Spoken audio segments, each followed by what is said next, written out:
देश नीति, केवल सच्ची और पक्की खबरें।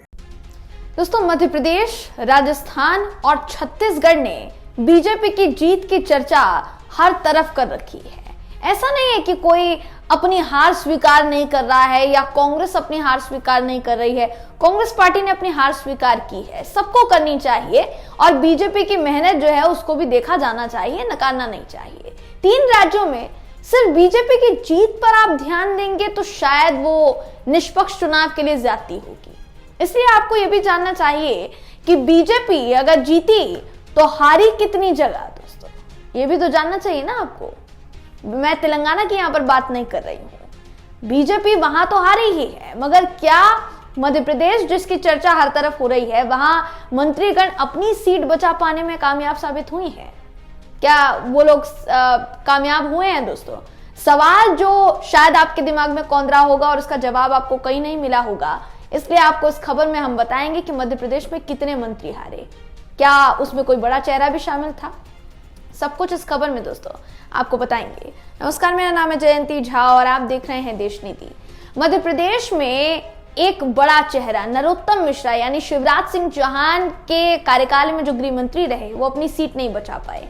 विवादित बयानों की वजह से हमेशा सुर्खियों में रहने वाले गृह मंत्री नरोत्तम मिश्रा अपनी सीट से हार गए। शिवराज सिंह चौहान के कुल 32 मंत्री जो है दोस्तों अपना किला बचाने के लिए मैदान में उतरे थे, उनमें से 12 मंत्री हार गए, जिनमें से एक का नाम नरोत्तम मिश्रा है। दतिया में प्रदेश के गृह मंत्री नरोत्तम मिश्रा हार गए। दोस्तों, मध्य प्रदेश विधानसभा चुनाव में भारतीय जनता पार्टी की बंपर जीत के बावजूद भी शिवराज मंत्रिमंडल के 10 से ज्यादा मंत्री चुनाव हारे हैं। यहां राज्य के गृह मंत्री नरोत्तम मिश्रा को कांग्रेस प्रत्याशी राजेंद्र भारती से लगभग 8000 वोटों से हार का सामना करना पड़ा, 7742। इसके अलावा अटेर से अरविंद भदौरिया, हरदा से कमल पटेल, बालाघाट से गौरीशंकर बिसेन ये भी अपनी सीटों से हार गए। हारने वाले मंत्रियों में बड़वानी से प्रेम सिंह पटेल का नाम शामिल है, बमोरी से महेंद्र सिंह सिसोदिया का नाम, बदनावर से राजवर्धन सिंह दत्ती गांव का नाम, ग्वालियर ग्रामीण से भारत सिंह कुशवाहा का नाम, अमरपाटन से राम खेलावान पटेल का नाम, पोहरी से सुरेश धाकड़, परसवाड़ा से राम किशोर कावरे, इन सब का नाम शामिल है। दोस्तों, नरोत्तम मिश्रा पिछले चुनाव में भी बहुत अच्छे खासे वोटों से जीते नहीं थे, ये आप समझ लीजिए। पिछले विधानसभा चुनाव में कांग्रेस के राजेंद्र भारती से वो बहुत मुश्किल से जीते थे।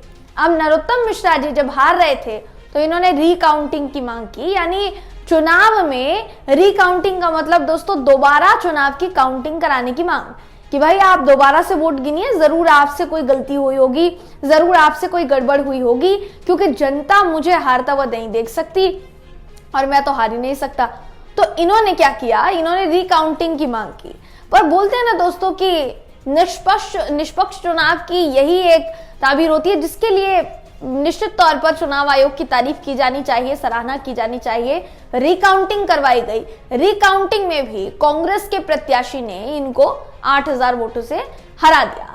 नरोत्तम मिश्रा वो नाम है दोस्तों जो मध्य प्रदेश की राजनीति में कभी भूले नहीं जा सकते। खासकर शिवराज सिंह चौहान के कार्यकाल में तो उनका जो रवैया रहा है या उनके पद पर बैठे हुए उन्होंने जो बयान दिए तमाम, वो बयान कभी भुलाए नहीं जा सकते दोस्तों। समय समय पर चाहे फिर वो एक समुदाय विशेष को लेकर बयान दिया गया हो, चाहे फिर वो शाहरुख खान की फिल्म पठान को लेकर बयान दिया गया हो, बहुत से ऐसे बयान जो कि एक गृह मंत्री के पद पर बैठे व्यक्ति के मुंह से शोभा नहीं देते, लेकिन फिर भी उन्होंने वो बयान दिए। अब चलिए, उन बयानों का यह असर था या फिर किसी और बात का असर था, ये तो हम नहीं जानते दोस्तों, मगर कुल कुदरत आपकी जानकारी में ये बात डाल देनी चाहिए थी और जो कि हमने डाली भी, कि यहाँ सीधे तौर पर चुनाव जो है वो गृह मंत्री नरोत्तम मिश्रा जी हार गए हैं। अब किसको अगला गृह मंत्री चुना जाता है ये देखने वाली बात होगी, लेकिन उससे पहले चुनौती मुख्यमंत्री की है कि मुख्यमंत्री किसको चुना जाता है। देखिए, ये बात कोई नकार नहीं सकता कि शिवराज सिंह चौहान की इस जीत में बहुत बड़ी भूमिका है और इसको नजरअंदाज बिल्कुल नहीं किया जाना चाहिए। शिवराज सिंह चौहान, अगर मान लीजिए कि मध्य प्रदेश में प्रधानमंत्री नरेंद्र मोदी जी के चेहरे पर भारतीय जनता पार्टी जीती, तो इसको नहीं नकारा जा सकता कि शिवराज सिंह चौहान की भी उसमें एक अहम भूमिका थी। क्योंकि अगर शिवराज सिंह चौहान की लाई योजनाओं का ढिंडोरा नहीं पीटा जाता तो शायद प्रधानमंत्री मोदी जी भी ठीक से बता नहीं पाते कि उन्होंने मध्य प्रदेश में किया क्या है या उनकी बीजेपी सरकार ने मध्य प्रदेश में किया क्या है। तो जाहिर सी बात है, जिन शिवराज सिंह चौहान को शुरुआती समय में साइडलाइन किया जा रहा था, मंच पर उनकी पूछ नहीं थी, उन शिवराज सिंह चौहान को अंत में भारतीय जनता पार्टी को एक्सेप्ट करना पड़ा कि भाई हाँ, इन्होंने ही जो भी जीते हैं हम, महिला वोटर्स को साधने की एक जो कवायद शुरू की गई शिवराज सिंह चौहान की तरफ से, मध्य प्रदेश में कहीं ना कहीं वो रंग लाई है दोस्तों। और यही कारण है कि मध्य प्रदेश की शिवराज सिंह चौहान की जो सरकार है उसने छाप छोड़ी और अंत में भारतीय जनता पार्टी का जो कमल है वो मध्य प्रदेश में खिला है। तो इसको नकारा नहीं जा सकता, लेकिन कहीं ना कहीं ये भी नहीं भुलाया जा सकता कि आखिर कितने मंत्री जो है वो हार गए हैं। देखिए, अभी जैसा मैंने कहा कि सबसे बड़ी जो चुनौती होगी दोस्तों वो सीधे तौर पर मुख्यमंत्री पद को लेकर होगी कि मुख्यमंत्री अब किसको बनाया जाए। ऐसा नहीं है कि सिर्फ शिवराज सिंह चौहान ही मुख्यमंत्री की रेस में है या मुख्यमंत्री पद की दौड़ में है।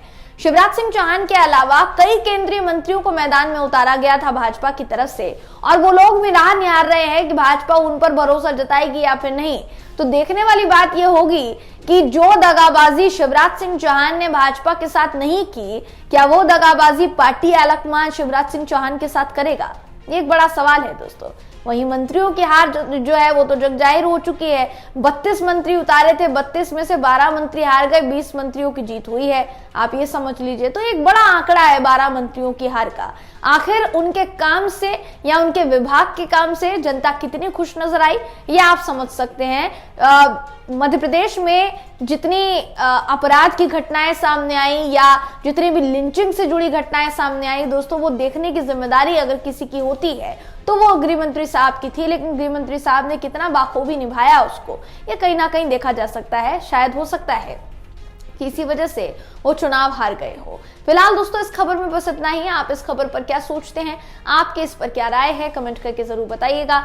वीडियो अगर आपको पसंद आया हो तो वीडियो को लाइक कीजिए, शेयर कीजिए, चैनल को सब्सक्राइब करना बिल्कुल भी ना भूलें। फिर मुलाकात होगी आपसे अगली वीडियो में, तब तक के लिए नमस्कार।